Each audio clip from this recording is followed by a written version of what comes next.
As the fallout continues from the fatal ICE shooting in Minneapolis that killed Renee Nicole Good, one of the most pointed confrontations didn't come from cable news. It came from the New York Times. In a direct exchange, New York Times reporters pressed Donald Trump on his conclusion that the ICE agent involved acted appropriately. Here's what he said, and more importantly, what's being overlooked. During questioning by the New York Times, Trump was asked whether he stood by his assessment of the shooting, despite video evidence and strong pushback from Minneapolis officials. Trump reaffirmed his position, saying federal agents operate in high-risk situations and must be trusted to make split-second decisions.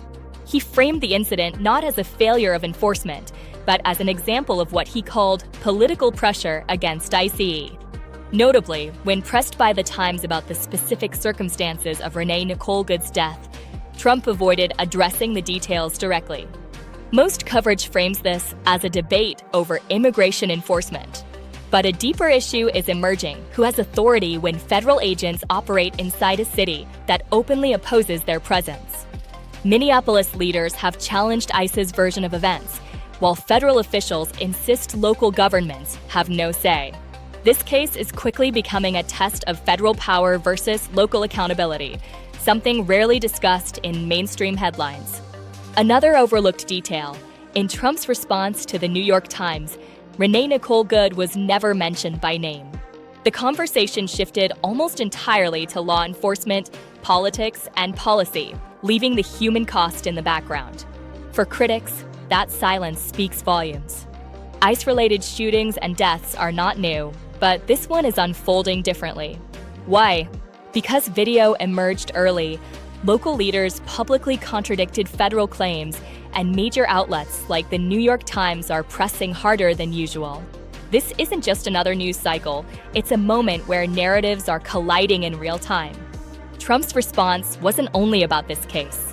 It was also a signal to supporters, to federal agents, and to political allies that aggressive enforcement remains central to his worldview. In that sense, the shooting of Renee Nicole Good has become part of a larger political message, whether intended or not. Investigations are ongoing, evidence is being reviewed, and public pressure continues to grow.